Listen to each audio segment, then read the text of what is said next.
बांस काटने वाले को एक चमकता हुआ बांस के तना मिला। जब उसने उसे काटा तो अंदर एक बच्चा था। बच्चा बड़ा होकर एक बुद्धिमान और दयालु व्यक्ति बना, जिसने हमें याद दिलाया कि महानता अप्रत्याशित स्थानों से भी उभर सकती है। एक दर्पण अनगिनत टुकड़ों में बिखर गया। प्रत्येक टुकड़े में एक अलग छवि प्रतिबिंबित होती है, जो हमें याद दिलाती है कि हम सभी अद्वितीय हैं और हमारे अपने दृष्टिकोण हैं। विविधता को अपनाएं और हमारी भिन्नताओं में मौजूद सुंदरता की सराहना करें। कमल का फूल गंदे पानी में भी खिलता है, फिर भी शुद्ध और सुंदर रहता है। यह हमें सिखाता है कि हम चुनौतीपूर्ण परिस्थितियों से ऊपर उठ सकते हैं और आंतरिक शांति और ज्ञान प्राप्त कर सकते हैं। एक मूर्तिकार ने पत्थर के एक खंड को तराशा और उसके भीतर एक सुंदर मूर्ति प्रकट की। यह हमें याद दिलाता है कि हम सभी में छिपी हुई क्षमताएं उजागर होने का इंतजार कर रही हैं। आत्मखोज को अपनाएं और अपने वास्तविक सार को उजागर करें। एक नाव शांत झील पर बिना किसी लक्ष्य के बह रही थी।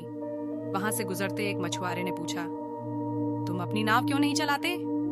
नाविक ने उत्तर दिया, मैंने नियंत्रण छोड़ दिया है और जीवन के प्रवाह के प्रति समर्पण कर दिया है। यात्रा पर भरोसा रखें और अनावश्यक प्रतिरोध को छोड़ दें। एक उंगली चंद्रमा की ओर इशारा करती थी, लेकिन कुछ लोगों का ध्यान केवल उंगली पर ही केंद्रित था। वे चंद्रमा की सुंदरता से ही चूक गए। यह हमें ध्यान भटकाने वाली चीजों में न फंसने और चीजों के सार पर ध्यान केंद्रित करने की याद दिलाता है। एक चाय समारोह के दौरान एक मास्टर ने एक कप में चाय तब तक डाली जब तक कि वह छलक न जाए। यह पूरी तरह से उपस्थित होने और कृतज्ञता और उदारता से भरपूर होने के महत्व का प्रतीक है। एक जंगली घोड़ा खेतों में स्वतंत्र रूप से सरपट दौड़ रहा था। एक आदमी ने उसे पकड़ने की कोशिश की, लेकिन घोड़े ने विरोध किया। यह हमें स्वतंत्रता का मूल्य और दूसरों को अपने प्रति सच्चा होने की अनुमति देने का महत्व सिखाता है। एक माली जमीन के एक छोटे से टुकड़े की देखभाल करता था और प्रत्येक पौधे की देखभाल करता था। यह हमें एक सुंदर जीवन बनाने के लिए अपने विचारों, भावनाओं और कार्यों का पोषण करते हुए अपने स्वयं के आंतरिक उद्यान को विकसित करने की याद दिलाता है। एक महिला चमकदार स्ट्रीट लाइट के नीचे खोए हुए सिक्के को व्याकुलता से खोज रही थी। एक राहगीर ने पूछा, तुमने इसे कहाँ गिरा दिया? उसने एक अंधेरी गली की ओर इशारा किया। राहगीर ने कहा, तो फिर यहाँ क्यों खोज रहे हो? यह हमें स्पष्ट से परे देखने और नई संभावनाओं को तलाशने की याद दिलाता है। एक पंख धीरे धीरे हवा में तैर रहा था। जहां भी हवा बह रही थी वहां पहुंच गया। यह जीवन के प्रवाह के प्रति समर्पण और हमारा मार्गदर्शन करने वाली अदृश्य शक्तियों पर भरोसा करने का प्रतीक है। एक कुशल तीरंदाज ने बुलसाई पर निशाना साधा, लेकिन चूक गया। हतोत्साहित होने के बजाय उन्होंने अपनी तकनीक पर विचार किया और अपने लक्ष्य को समायोजित किया। यह हमें असफलताओं से सीखने और अपने लक्ष्य में लगे रहने का महत्व सिखाता है। एक नदी तेजी से बहती थी, जो समय के साथ कंकड़ के खुरदरे किनारों को चिकना कर देती थी। यह हमें याद दिलाता है कि सबसे चुनौतीपूर्ण अनुभव भी हमें खुद के बेहतर संस्करण में आकार दे सकते हैं। एक मार्शल कलाकार ने अपने गुरु से पूछा, जीत की कुंजी क्या है? गुरु ने उत्तर दिया, अपना हाथ आसक्तियों और अपेक्षाओं से खाली कर लो। केवल तभी तुम स्वतंत्र रूप से आगे बढ़ सकते हो और सच्चे कौशल के साथ प्रतिक्रिया कर सकते हो।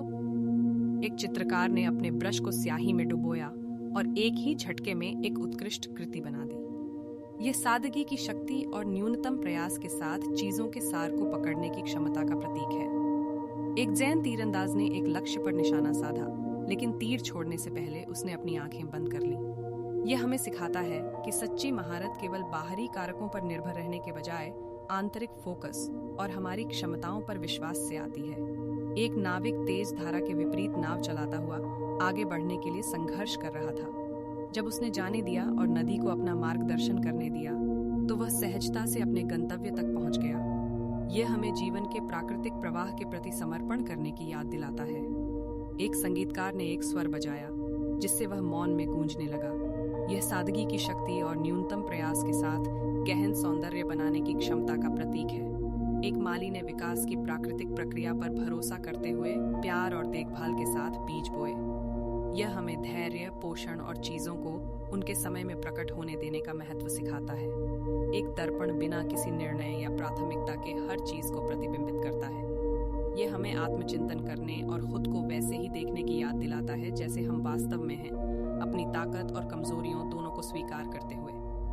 मुझे आशा है कि आपको ये अनोखी और शक्तिशाली जैन स्टोरी प्रेरणादायक और विचारोत्तेजक लगी होगी। यदि आपको यह कहानी पसंद आई हो और आपने इससे कुछ सीखा हो तो कृपया इसे अपने दोस्तों और अन्य लोगों के साथ साझा यानी शेयर और इस चैनल को सब्सक्राइब जरूर करें।